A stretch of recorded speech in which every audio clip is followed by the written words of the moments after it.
that music down. All right, it's another Wayne Coito Show. Hope you can all hear me out there.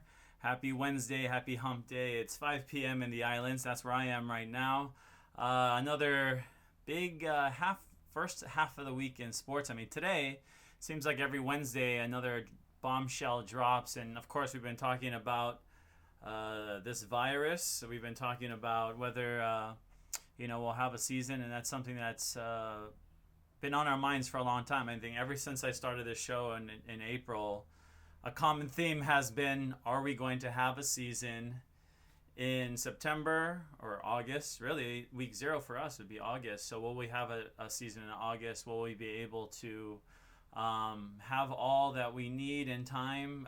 And by all, we mean all the safeguards that require the game to take place on the field. So before we even talk about whether we're going to have fans in the stands, which is going to be very difficult for this fall, throwing that out there for sure. Even with social distancing, it'll be difficult. But we just want to make sure we can have the games happen on the field, first of all. So if we can have the games happen on the field, we have a good chance at seeing seeing more progress. But today the MLS kicked off, so that was a good sign, Major League Soccer. Games are starting to come back slowly. But the NBA looking to kick off later this month, Major League Baseball this month. So if you want to go back and watch last week's show, I think it was, where we talked about all of the restarts, then definitely go back and look at those as well. But we're going to talk this week again. A few major topics today. The Ivy League announcing that they'll cancel their fall sports. So that's all the fall sports. And if we look back, so this Ivy League announcement, obviously this is a school without a big football program, without a major football program or major Division I sports. They are a Division I school. They don't play in bowl games. They don't play for the championship for the NCAA.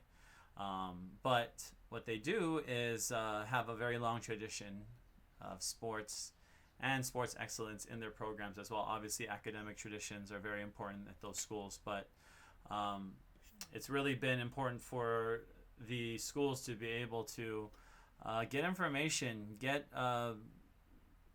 somebody make a decision. And we've been talking about this for so long. And I think about 2 months ago we had that Mark Emmert episode. If you remember, I had Mark Emmert, those articles where he said that he didn't see teams getting back or didn't see a possibility of having a cohesive start date, which is still true till this day, as we know, because the virus is worse in some places. It was more spread in some places than others, and we're all connected. All the states are connected, especially these days with air travel. It's hard to isolate the spread in just one part of the country. So really, we shouldn't be looking at this as only one part is going to be okay and the next part is going to be fine. Like one region will be fine and the other region we can play football in and have fans. Like, I don't think that's going to happen personally. And I think this Ivy League decision is reminiscent of their decision to the same Ivy League to suspend their basketball tournament before anybody else, right? And we were talking about that. This was about 48 hours before Rudy Gobert of the Jazz tested positive for coronavirus, and that's what was really the moment that kicked off a chain reaction of events where the sporting world basically came to a screeching halt. If we look back at that time in March,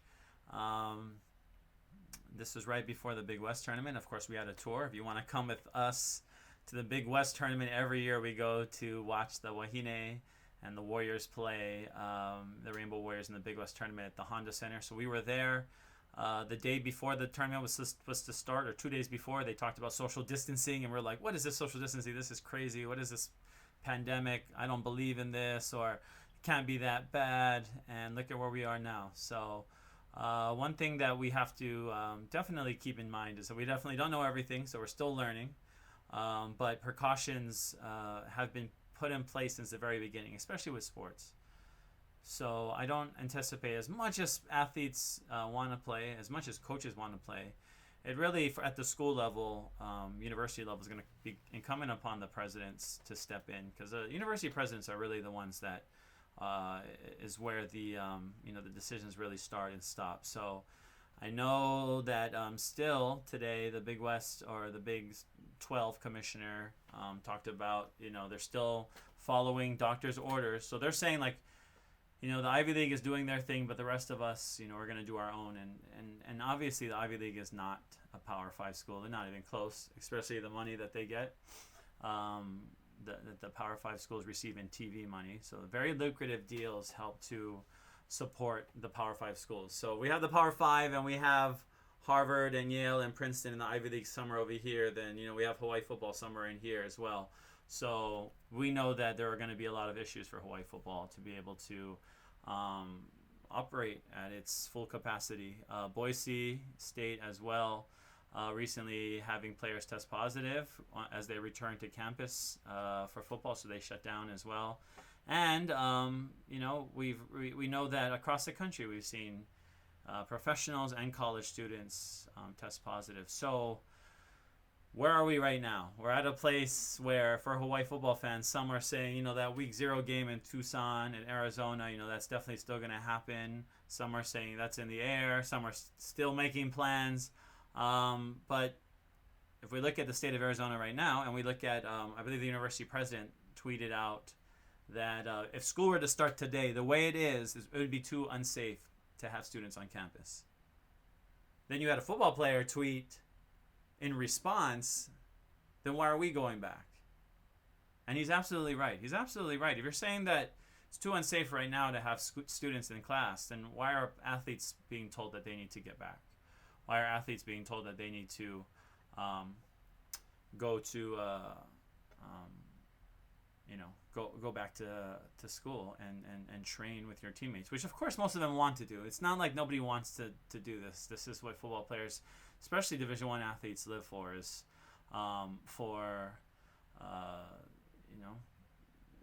it's how some people identify themselves, especially as college students, as student athletes. They're very proud. That is a part of them, and especially as fans too. So we all want to see the game come back. We all want everything to be back to normal, which we know we don't have, which we know we won't have probably ever again as normal. But even in our new normal, if we can find a way to keep having sporting events, let's do it. But it's going to be rough. So to recap, the Ivy League announcing they're going to cancel all sports. There is a possibility, there is hope that the season can be pushed to the spring, and I know a lot of other schools are talking about pushing to the spring, but I've also heard that that's not a very popular notion amongst athletic directors and amongst other schools right now. But to just keep pushing and pushing and pushing and hoping that we'll be able to have some sort of season, I think is really difficult. It's something that's very, very, very I know Sean commented just now, hypocrisy is astounding, and it is kind of hypocritical, right? To be able to force people to play on something that you're acknowledging as dangerous as an administrator, but your student athletes, you're asking them to take on those risks themselves as student athletes who really, most of them, I don't even know what kind of insurance plans they have. I mean, that's a whole nother story about healthcare, but Tony, one of our good friends, Tony, actually, so I'm going to acknowledge this right now, too. Tony said somewhere he posted, I don't know, he called this show the Wayne Coito Show. So I'm going to give it to Tony that he's actually the reason I probably named it like this. And there's different shows I still have around the Wayne. I'm going to bring that back. So if you want to be on Around the Wayne, contact me. I keep saying, people, this is open to all fans. If you want to be on Around the Wayne, definitely contact me. I want to bring that back as well.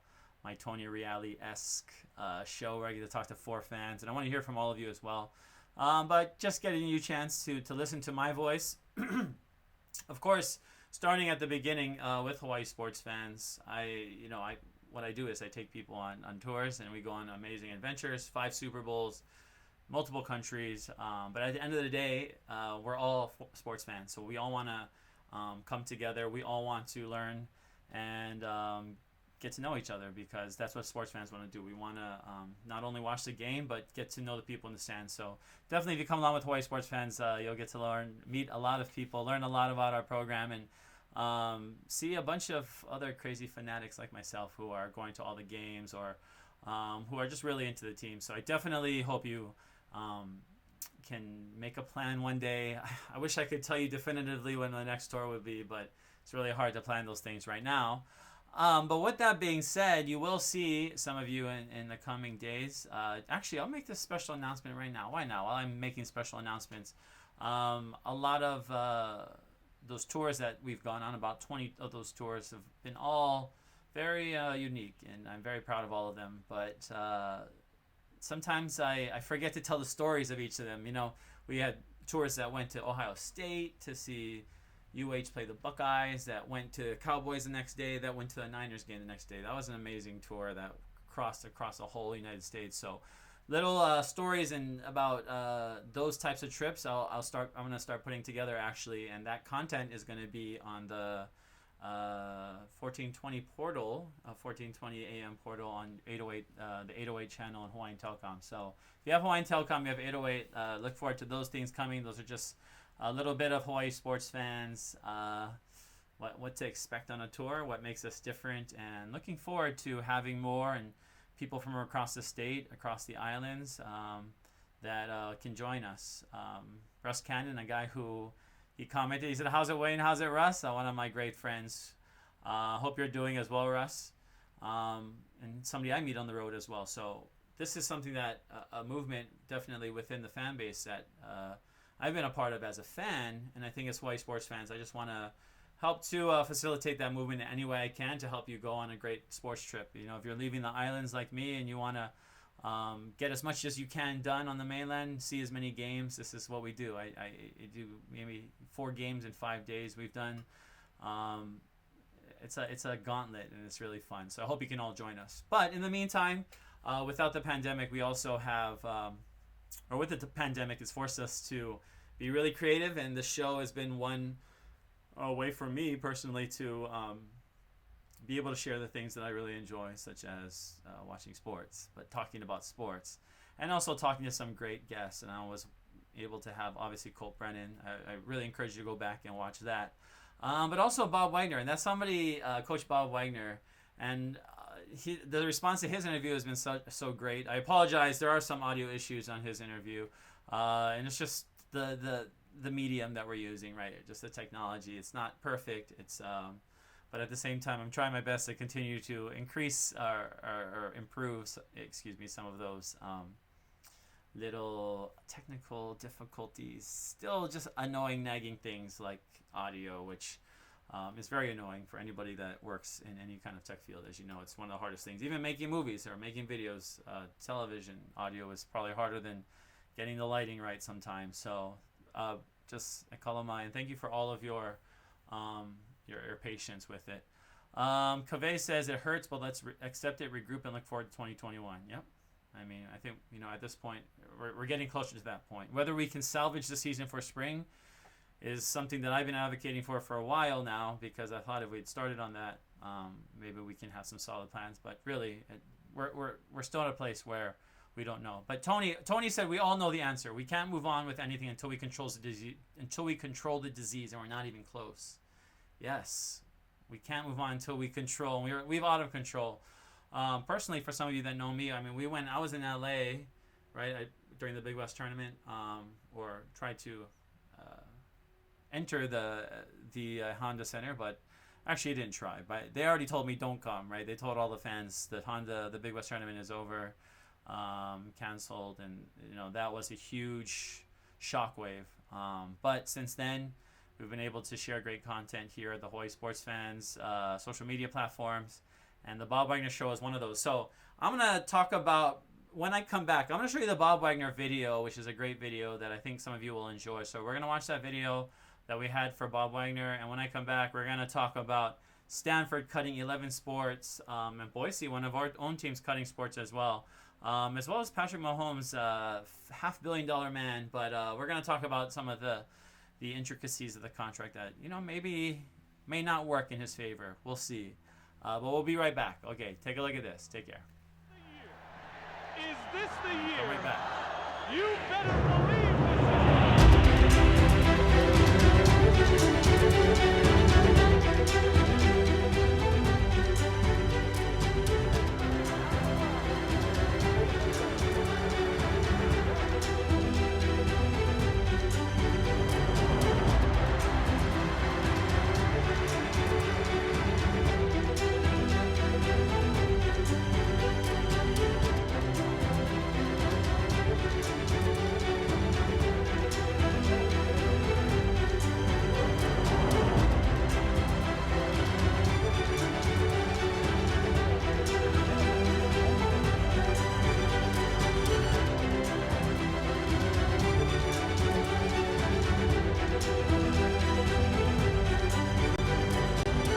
Simply put, October 28th, 1989 was the greatest night of my life. Not only did we beat BYU, we crushed them. Going into that game, UH had 10 straight losses against the Cougars. So the year prior, 88, we lost by 1 point, a heartbreaker. But that season opener against nationally ranked Iowa, which many fans to this day say that is the biggest upset in school history. Thanks for all your contributions to the University of Hawaii, both as a defensive coordinator and as head coach. Thank you, Coach Wagner. It's kind of overwhelming. I really still haven't had a chance to have all this season sink in. It's just been an incredible year.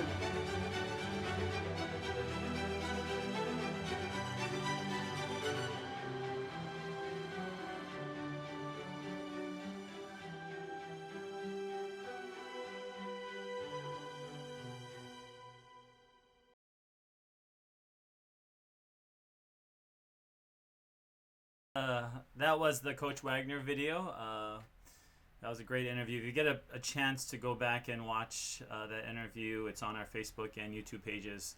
I definitely encourage you to watch them. I encourage you to watch them because Coach Wagner shares some great memories. He shares some great little tidbits that for any fan you'd probably really enjoy to hear, especially if you're a big fan of UH. And just some of the insights that he has, and he's so freely and open and willing to share. It's just beautiful for fans that are really remember that era for the nostalgia and being in the stadium in the 90s and in the 80s. And he got here in the 70s. So he spanned so many generations of UH athletes that a lot of people have that connection, that deep connection, a lot of former athletes with Coach Wagner. So definitely go back and take a look. I just had a listener or somebody, a viewer, go back and tell me that he had just went and watched it again. So people watching it multiple times. That's how much they love it. So that Bob Wagner interview is really great if you get a chance to watch it. But let's talk about Stanford right now. Stanford dropped 11 sports today. I'm going to read off what those sports are.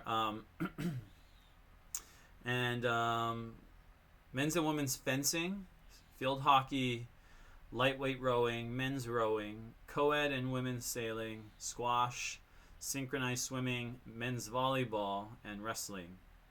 All these teams will have the opportunity to compete in their upcoming 2021 season should the circumstances surrounding COVID-19 allow for it.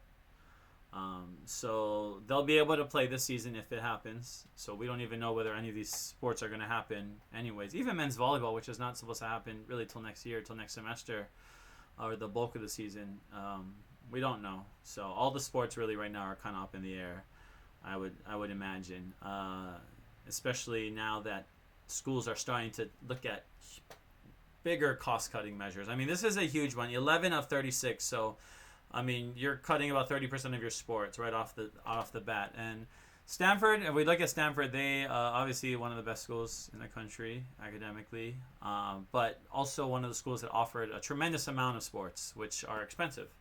A lot of kids there can afford to, a lot of kids can afford to pay the Stanford tuition and go to Stanford, as a lot of good schools, even Ivy League schools. A lot of kids who can afford to get in do get in because they need them to pay those tuition numbers. But sponsoring programs is expensive, and they talked about saving about $12 million for next year by cutting those teams. They also said Stanford's more than 850 varsity student athletes today represent 12% of their undergraduate population. So that's a far higher percentage than exists at a lot of their peer institutions. And that's true. I mean, 12% at a big school, 12% are athletes, especially a school like Stanford with such a, amazing academic reputation. It says a lot. And I have a lot of respect for Stanford and the athletics programs there, and, playing in the Pac-12. And, all of these programs are smaller, yes, but it is a representative of their just how this time of year, or the greater outlook, meaning that athletics is in jeopardy is starting to be real at some of these schools. So maybe at this school, at University of Hawaii, I haven't heard. Maybe there are some cost-cutting measures being done that aren't in the paper. But, schools like Boise in our own conference eliminated baseball, a few other sports, and what's that saying about where we are right now? And that's something that's scary to ponder. But we're hoping the best for our athletic department. But I know for football, despite all of the money they get, the extra TV money, because Boise had a bigger share for football, they still went ahead and cut 2 sports. So they cut baseball and women's swimming. So, and Boise has also been one of those schools that had their coaches on furlough as well. So, obviously, a school that is not unwilling to have to make tough choices. And this is a place that we're at now in July, second week of July, and we're talking about still the possibilities of games. We're still looking at COVID numbers go through the roof in some states. We're still looking at people not be able to, and by people I mean professional teams not even be able to go off without a hitch. I mean, FC Dallas, the whole team got taken out of the MLS tournament. I mean, that's just crazy. Like, your whole team is out.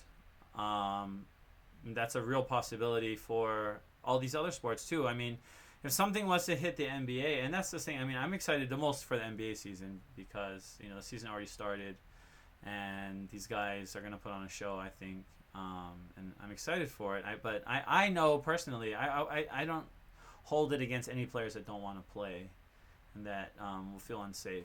So we're talking about pro athletes and, of course, college athletes. I mean, how can we keep them safe, especially without the safeguards like testing and distancing that you can't really do on college campuses, especially with programs with so many players like football. But Keone asked a question. He says, how about that Hawaii Day on ESPN? I was watching other sports. But yes, that was a cool thing that ESPN did. And hopefully the response is good from that as well. And, the best part about national coverage is people, the eyeballs that see it, right? And you just hope that we can get fans like Kaveh, right? Kaveh, a guy, or a lot of our fans in the mainland too, who don't really have a connection to UH, don't really have a connection to Hawaii, but really feel connected to the team. And that's because those games were made available in the mainland. So that was awesome. So that was great as well. Sean says, less opportunities for student athletes to gain a degree from an academic powerhouse at the Cardinal. And that's true. Some might counter that, well, they can fill those spots with other non-student athletes, but, who knows where they go from here. I think, Stanford does have a lot of teams, so it's just the sheer number that they broke. They went from, like, having a bunch to, now they're kind of on par with other schools, but I'd be interested to see who has sponsors more. I think maybe UCLA might sponsor more, but athletics are a huge part. A squash team is a huge part. A light rowing team is a huge part of the tradition, the academic tradition of schools as well, higher institutions of higher learning. They're representative of a campus that is diverse and unique with people with different skill sets, and athletics brings that. And I know Stanford is very proud of their tradition there. I was able to go to one game at Stanford, actually. It was the 2009 when the Wahine went to the Sweet 16, or went to the Final Four actually that year and won the regional. And Kanani was playing, but we didn't have to play Stanford because they got upset in the first round, or they got upset in their first part of their regional. We won our game and then they won, but the Stanford band was pretty mean. So I'm glad we didn't have to pay them because I wouldn't want to have to deal with the Stanford band. They're pretty crazy. But still, sending our love out to the Cardinal. I know a lot of them alums, all the alums got a email today. One of their alums, undergraduate alums, one of my classmates from high school sent me the email as well. And I know that it's a sad day for them, but when you look at a Pac-12 school doing this, it makes you think like, well, what about our schools? So the Mountain West, I know the San Diego Union Tribune said that what's ominous for the rest of the Mountain West is that Boise State has its most robust revenue streams, thanks to the conference's highest average football attendance and a separate television contract that's carved out that's worth $1.8 million above what everyone else receives in the broadcast. So Boise is already the most special in the Mountain West, and we make them that way by giving them this special extra money. But they're also the ones that instituted the mandatory furloughs, like we said, back in April, and they are putting they're making a lot of policy changes really quickly. So ominous times, like we said. We never know. I think that the Ivy League canceling in sports is a big bombshell. But when you back that up with Stanford cutting sports, I mean, that's like two big things on one day, and just worth noting and worth talking about. And some of it most of it has to do with had the virus not struck, had there not been a pandemic, I don't think Stanford would cut the sports. I think they've always been thinking about it, because I know just from experience being in a conference office, being around NCAA institutions, there's always ways that they're thinking of cutting and making money. All of them. If they had to do it, all of them. That's because any day that could happen. Any day a university president could tell you, save some money and make some choppy chops wherever you can. And it's not a comfortable position to be in. So I do not, I don't envy schools that have to make the choice. But at the end of the day, you are taking away, opportunities, like Sean says, especially if you can afford it. At the end of the day, yes, would it be a financial strain? Maybe more of a strain. But when you're a big school, it's about priorities and what your priorities are going to be. Men's volleyball in Hawaii, we wouldn't expect that to be a sport that's on the chopping block, right? Because of just how important it is to people in Hawaii. We sell out the Stan Sheriff Center multiple times for this team, especially when you have a team that's #1 in the nation and had a real chance at winning the national championship this year. So Stanford said not only was it cutting, but it was also it was also the competitive balance of having these teams. So I know their men's volleyball team wasn't one of the best teams in the conference or in the nation, and weren't one of the better teams in the in California, where it's hard to get good quality kids, right? You're battling UCLA, and now UH is getting good kids. And it's rough. You have to be very competitive. You have to make institutional commitment, like they said. Stanford said they could have cut scholarships, which is something that UH is going to have to think about as well, because especially if we have kids coming back who are supposed to graduate, but we're given that waiver. As you see right now, they're trying to. The University of Hawaii Athletic Department is trying to take money, is taking donations currently as well to pay for some of those scholarships, because they're going to add a lot of it'll be an expense to be able to hold on to some of those kids that were supposed to leave this year, and then bring in the new kids, the freshmen, and still try and pay for all of them. It's going to be a huge expense, and with football up in the air, it's a very tenuous situation. So we wish the best to our athletic department. I think that it's not an easy place to be in right now, but at the same time, this is a part of the industry. This is a part of the economy. Just being a worker in the economy, we're all been affected by the pandemic. We all have to make tough decisions. But at Stanford, it looks like the handwriting has been on the wall, and these teams were put on the chopping block, and they went ahead and did it. So I know it's not easy for the athletic director, because you're shattering the dreams of hundreds of kids, really. 11 kids, I think 240 student athletes. So it's not easy, and playing for Stanford must be an amazing thing, right? To have the Stanford, where the Cardinal represents such a great school, and be able to compete for them. So we wish the best to those student athletes, but now is the time where we all have to make hard choices, especially financially. But ironically, we're going to jump to someone who financially is not going to have to make too many tough choices the rest of his life, and that's Patrick Mahomes as the Chiefs quarterback. And obviously, this is a situation where, for me, I'm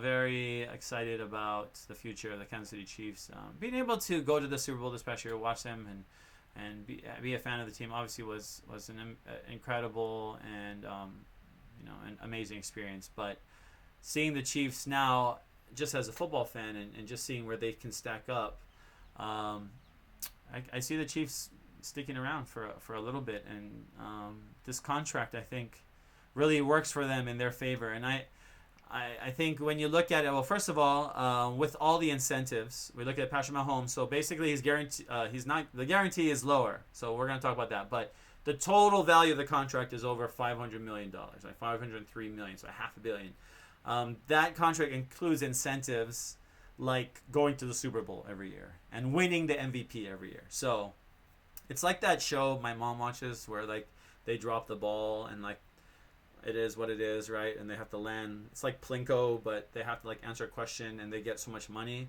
Yeah, like that. Like the guy's like, you could win $7 million or something. And it's just like the ball has to always drop on the $3 million or something. So kind of like that. Like the total value, it'll be a while to get to, but he can still get to that $450 million mark, which isn't bad. But when you look at the contract, I saw an interesting analysis of it that looks at, say, he wasn't able to get to a long-term deal. So say his rookie contract expired. Because over the next 2 years, actually, he had 2 years left in his rookie contract. Over the next 2 years, now that he starts this 10-year contract, he actually isn't making that much more. So that's another thing, too.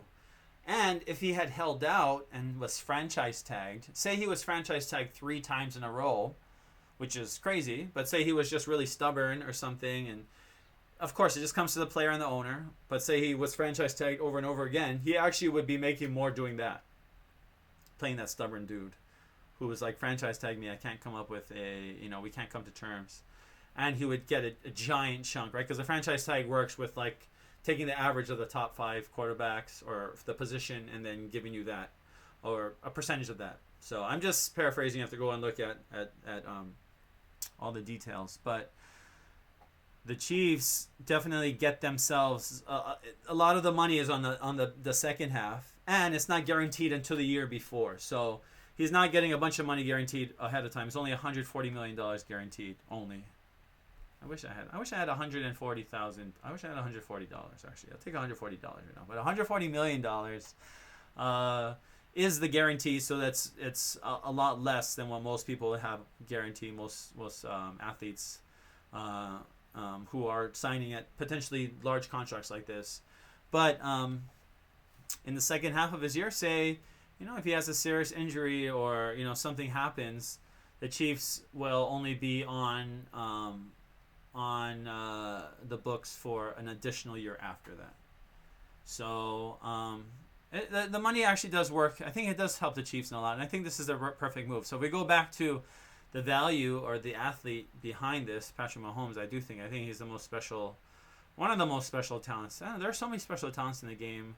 And you look at the quarterback position, 2 guys in particular who will be entering the phase of contract renewal soon, which is Deshaun Watson and Lamar Jackson, and 2 just really exciting quarterbacks and guys I love to see at that position because of what they can do with their legs, but they have great arms, they have great decision making, and they're guys that will be able to demand higher dollars now that Patrick Mahomes was able to take this money. So. A lot of people are saying, though, don't look at this as it's anomaly, right? This is like the Mike Trout contract. So ironically, one of my other favorite players, athletes in the whole world, is Mike Trout, who got a huge contract as well for the Angels, another huge long-term contract, $500.5 billion contract. But when you look at it, incentive laden, and it does minimize a lot of the chance of like pilikia or any kind of issues between the team and the player down the road, right? So it kind of mitigates all of that, so you don't have what's going on with the Cowboys. So the funny part is this always goes back to Jerry Jones because he owns his team and does his business differently. Obviously, we saw what happened with his running backs and with Ezekiel Elliott, but now with Dak Prescott, this will be interesting again, and maybe they'll come to different terms based on similar to what the Mahomes contract, but I don't know if the Cowboys are as invested. See, the Chiefs already see what Mahomes can do. He's already brought the trophy, and he doesn't look like he's slowing down. I mean, he's such an impressive athlete. His no-look pass, I'll never forget that. I mean, that was probably one of the most crazy plays I ever saw anybody do, especially a quarterback. But he is a rare talent, and the money really, when you look at the total dollars, yes, and we're talking about in comparison to what other players are doing. Are getting, and I think it's fair. I think it's definitely fair. I mean, you look at Like the kind from the Ravens, Joe. Oh gosh, when he won the quarterback, when the Ravens won the Super Bowl and he was a quarterback and got that big deal. You know, a lot of people at the time, myself included, were saying like he deserves that contract. He you know, he worked, he got the Ravens to the Super Bowl, and he you know, he proved himself. Joe Flacco is what I'm talking about. But obviously we saw what happened with Flacco, right? He ended up kind of flopping out with that new contract and kind of falling around, went to the Broncos, and now is at the Jets. So you never know. Big money can change people, right? But I think Mahomes is different. Mahomes is just a really special athlete and a special player, and a guy that is very just grounded in his talent, but also in who he is. It probably helped that his dad was a professional athlete as well. His dad, obviously a baseball player. What's interesting about the contract I will bring up that in Mahomes' contract is that he is not able to play a lot of sports. So he's not allowed to, like on his free time, like he can't play basketball. So it's like 10 years you can't play all these other that's interesting. I mean, do you think he's going to chance them if he's like with his family and they're like, come on, just like a fast 3-on-3 game? I don't know. Probably not. He seems like the guy that would true to his word, but that seems like a major sacrifice, personal sacrifice for someone athletic like himself. I mean, I don't know, John or Sue, we talk about the Seahawks, they play basketball. They love to play basketball. It's a part of their team dynamic, and you know, it'll be something for Mahomes. He can't play some of his other sports. So there are parts of this contract that you're like, whatever, $140 million that tells me guaranteed he cannot play the sports anymore. Oh well. With a chance of getting paid $500 million possibly. Probably going to be more on the 450 something million side, but only.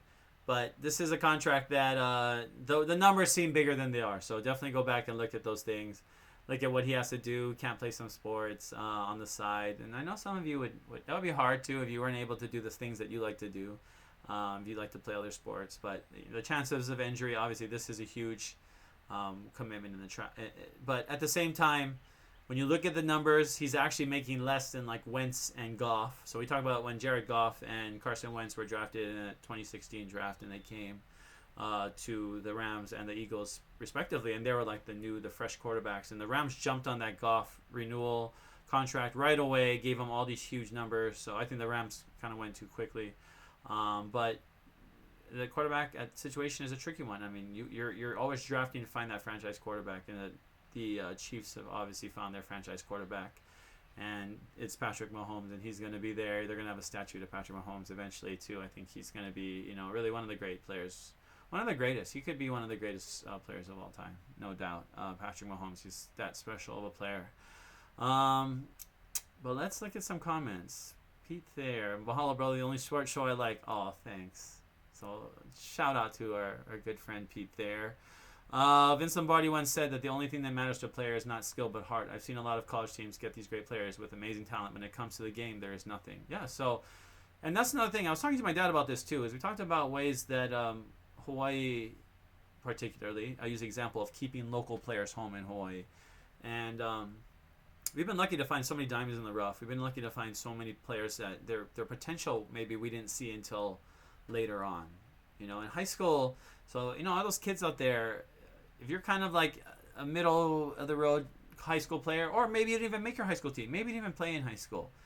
I'm telling you, like, there's so much that you can do even after high school, 18, 19, 20, 21, 22. You can pick up a ball for the first time and probably be really good at it. I mean, that's the thing. When you are that young, obviously there's some can't-miss 5-star athletes that you would love to have. I'm not saying those, but there's so many diamonds in the rough and players that have that heart, that are willing to get out on the field, that are willing to be put in any situation their coaches put them into.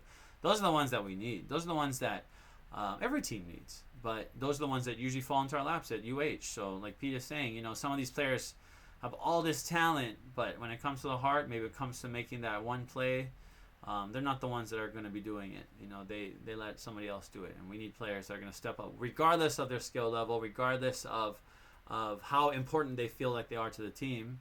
You know, you have to be willing to step in and do what's important. Brandy's saying, love Mahomes. Yes, Brandy was there at Super Bowl 54 as well to see us. So a shout out to Brandy. And more of you. Would love to have all of you come on tours with us, all over the world. 5 Super Bowls already. Going for the next one, 6 in Tampa. So will you join us in Tampa? Super Bowl 55, Tampa Bay might be the host. The Buccaneers might host their own Super Bowl. How would that be, right? Brady and Gronk. I saw Gronk is still, I know, well, I'll bring that up just briefly, the top 5. I saw the, we're talking about tight ends, debate between Kerry Kittles and, or George Kittle and, Kerry Kittle's a basketball player, and Travis Kelce as the best tight end. So everybody's saying Kittle is the best tight end, and it's hard to disagree. I'm not saying, I wouldn't. They're close. I mean, and I think Gronk too. I'm curious to see what he brings to the table, because I think Gronk has a lot in his tank as well, and it's just something about changing plays. A lot of if you changed, if you changed quarterbacks, if you change situations in your life, if you change jobs, if you move to a different place, you receive, or you get a whole sense of renewal, right? A newness to your your purpose and what you want to accomplish. And I think that's kind of one of the great storylines with Brady and Gronk, is that they've won so many Super Bowls already, but it's like they have renewal again. They have a fresh challenge. So it's scary when people have that challenge and when they have that goal in mind, because anything is possible. And that's exciting to see with Tampa and what they have in store. So we'll see. Sean says, I have Mahomes in my keeper league franchise. Yeah, he is. I mean, he's one of those guys that you have to keep. He'll be great. And I think, it's like we saw guys like Russell Wilson, and obviously Sean is a huge Russell Wilson fan, as a Seahawk fan. But Russell Wilson really showed us. He kind of redefined the position in a lot of ways, and not that he was doing something that was so different from the other quarterbacks, but in the way that he carries himself, in the way that he runs the offense, he was definitely a guy that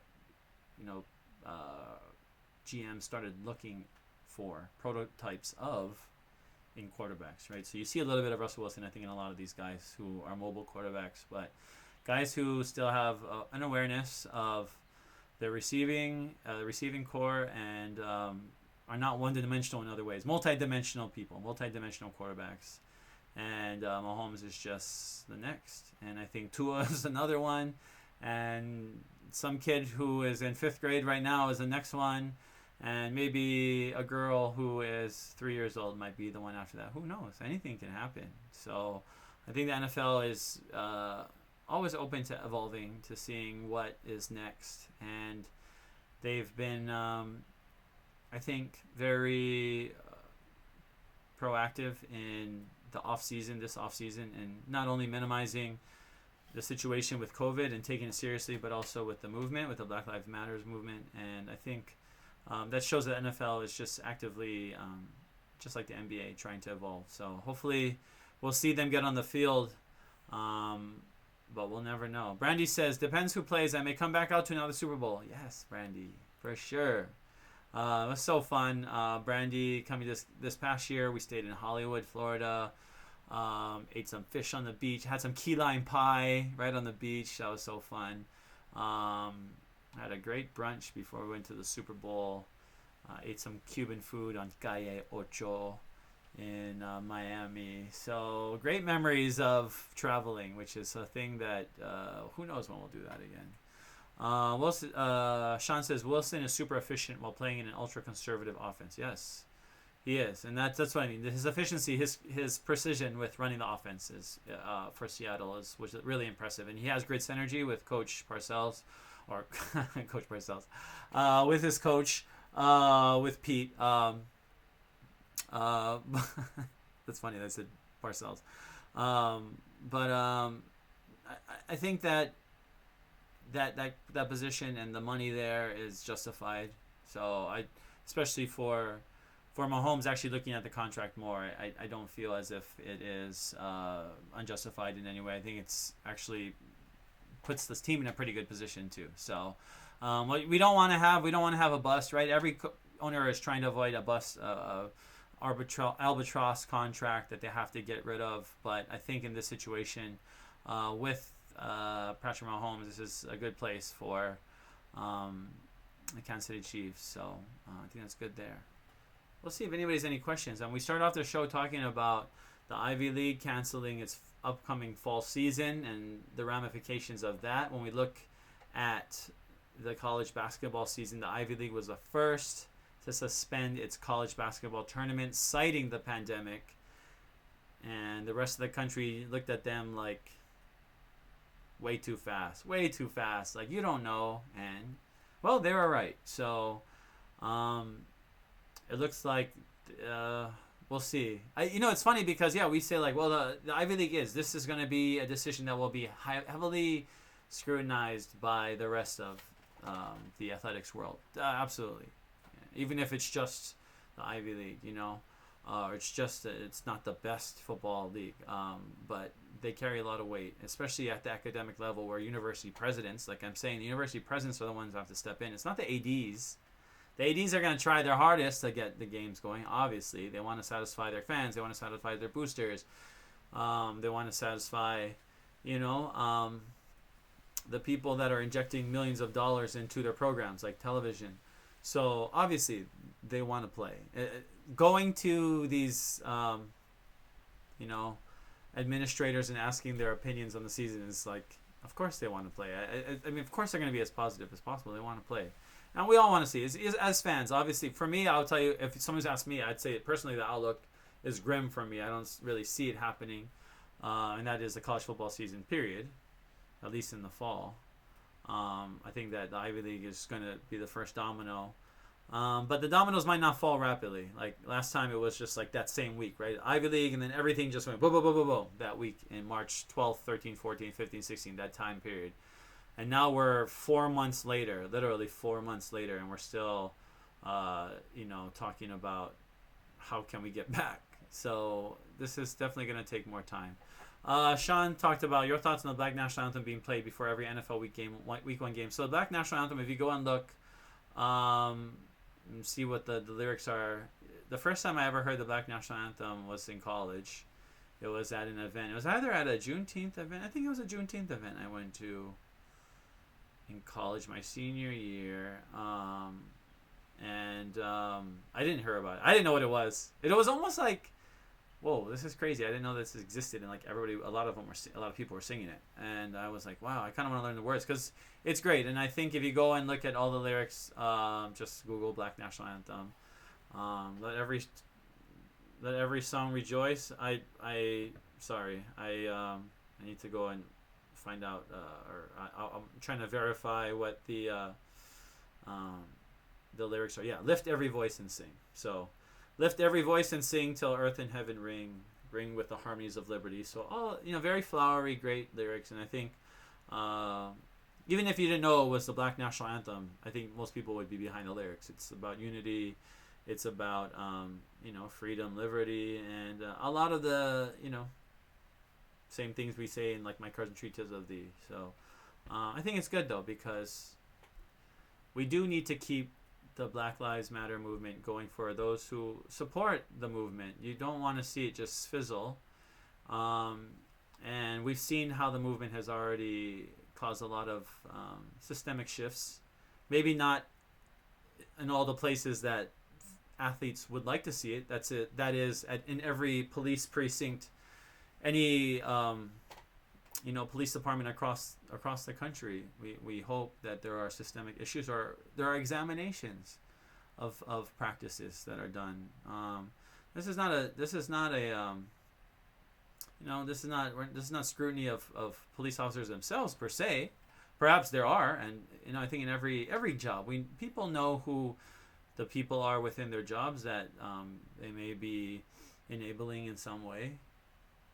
With their attitude or the way they do their jobs. So I think having the Black National Anthem played, and I think having some sort of remembrance brought back to the movement before every game is positive, because we're not always going to be able to it's not always Breast Cancer Awareness Month, but breast cancer happens every day, every second, right? So It's just having that awareness, and hopefully the movement is brought back to the foreground every so often. Hopefully not because of something else, another murder, but hopefully just because we're at this point next year, we're showing just how successful it is, right?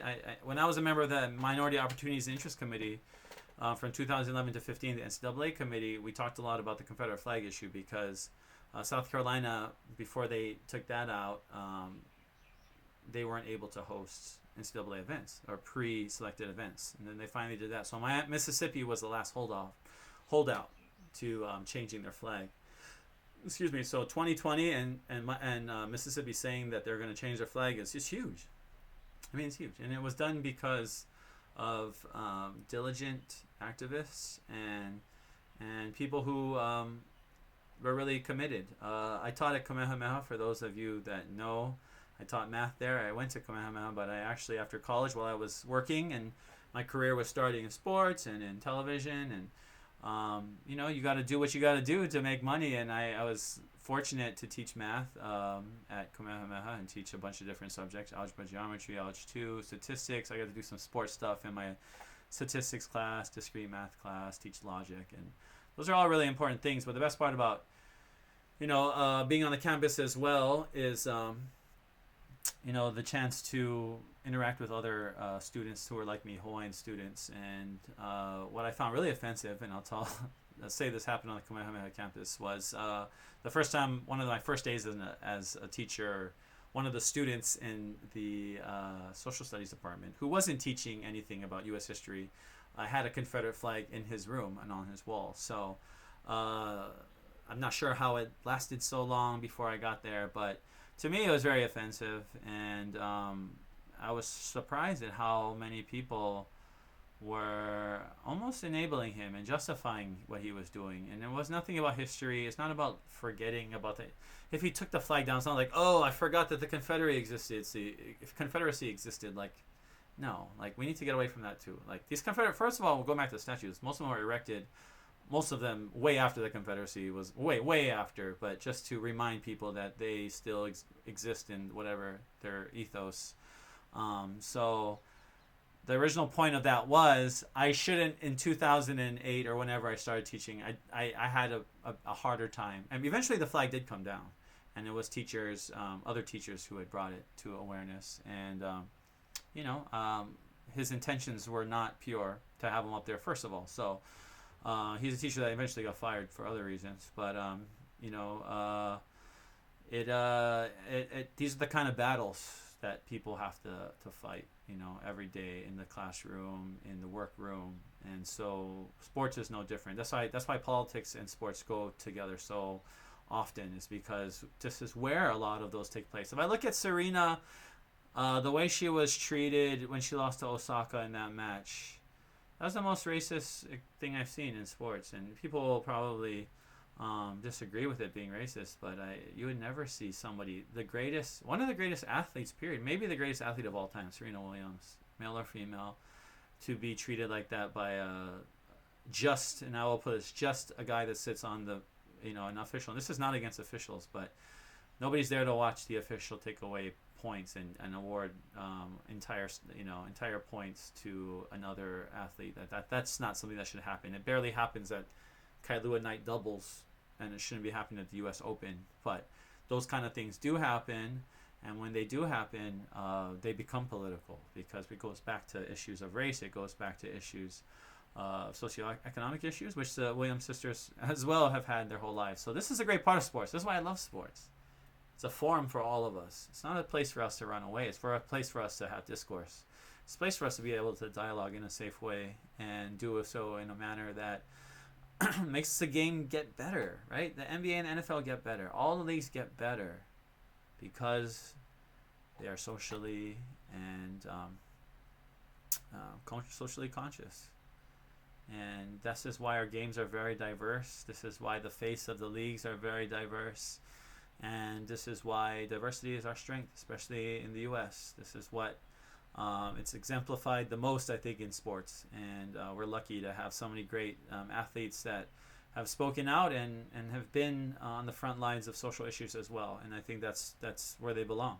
I think that's where they can best serve most of the serve their fellow man, not just entertaining us on the court, but being able to use your influence and your platform for good. And that's kind of been something that I've definitely pushed here at Hawaii Sports Fan. Brandy said, I think playing in the spring sounds like a good option, and let's hope that happens. Sean said, thoughts on pressure to change Washington Redskins name?